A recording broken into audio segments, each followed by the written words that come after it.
Hi, as you can see, I've got my new glamorous assistant with me, Dana. Dana's going to ask me a few questions about what I've been up to and my life in general, really.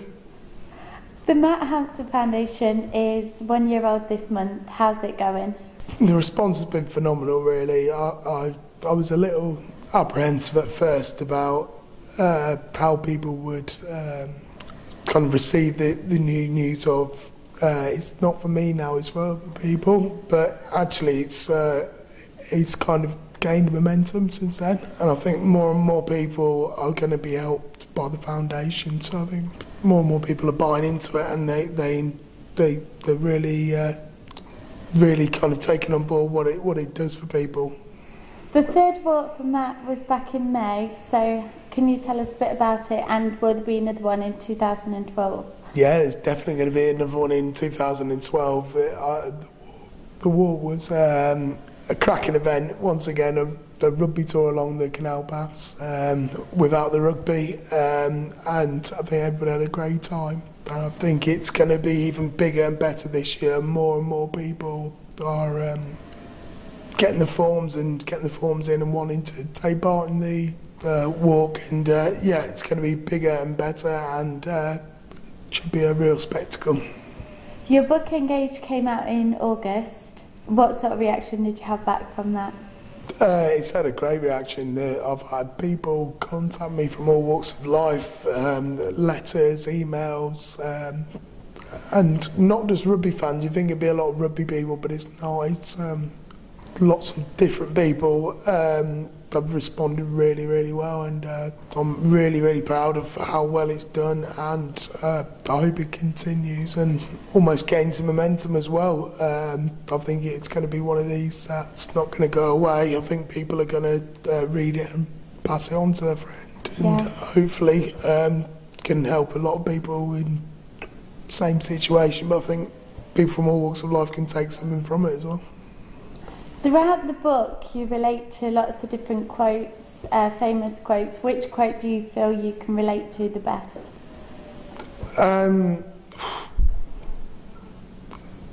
That's a very good question. I think get busy living, you know, that is, I try to practice what I preach, and I'm trying to get busy living. I think the foundation has given me something to really channel my energy into and focus my life into, and helping other people, and I think it helps me as well in turn, because it takes the emphasis of my situation sometimes, and I feel that I can help people in a similar situation to myself. So yeah, I think get busy living's my favourite quote.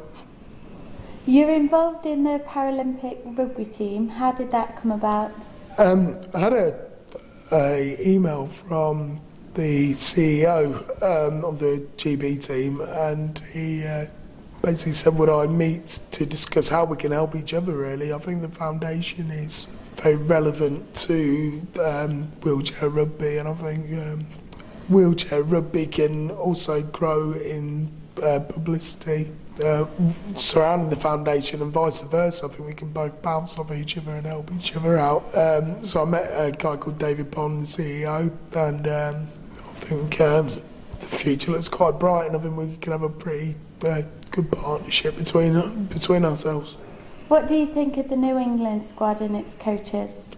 I'm over the moon for Graham Roundtree. He's been a big supporter of mine and a hero of mine for some years, and I think it's about time that they've freshened up the coaching staff, but I think, you know, John Wells and the rest of the guys are fantastic coaches, and there's no better leader than Martin Johnson, but I think it's exciting, and I think they needed to get some kind of like a fresh look and a fresh perspective on rugby in our country, and I think it's great that Graham Roundtree is involved, 'cause I think the guys really respect him, but I also I think it's an exciting young up-and-coming team, and I don't expect them to win the Six Nations this year. I don't think anybody does, but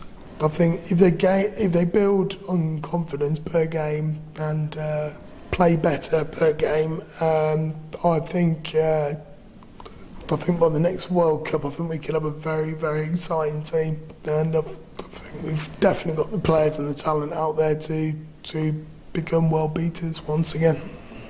A lot of people think of you as an inspiration. How do you feel about that? Quite strange, really.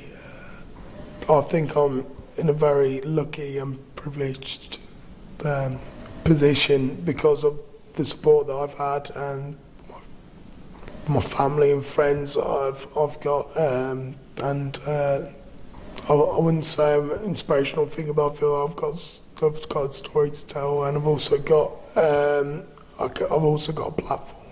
platform now. Mentioned the book to kind of get that message out there and try and change people's perceptions of disability and try and change the world a little bit.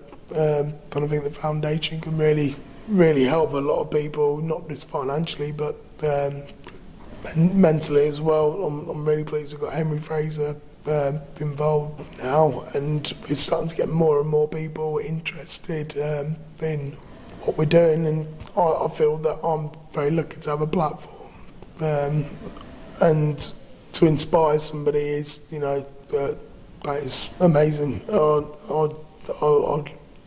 wouldn't call myself an inspiration. I'll call myself somebody who's been pretty lucky, been dealt a bad blow, but getting on with life, but lucky in a lot of ways as well.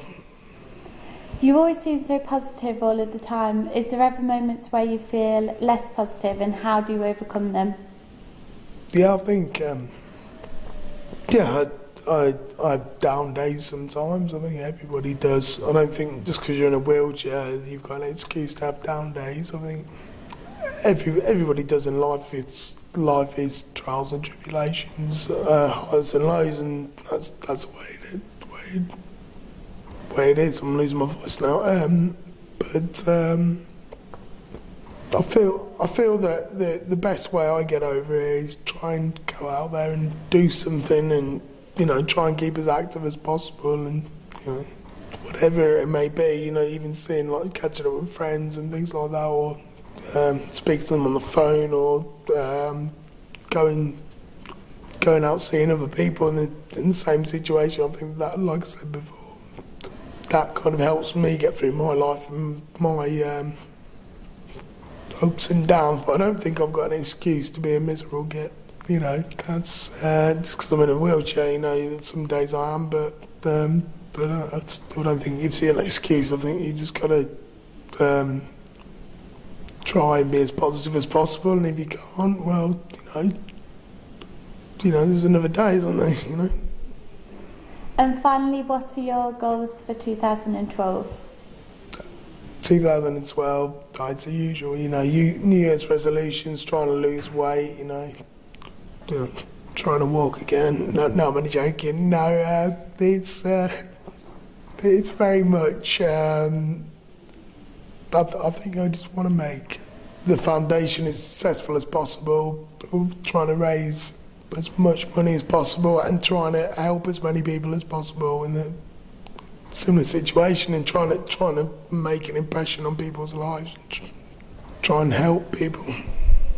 As you're a newbie, Dana, I'd like to thank you for taking the time to come up today and interview me. I feel a lot. I think it works really well, and I think it's a lot better scenario, and a more natural scenario to be in. Thank you, Matt.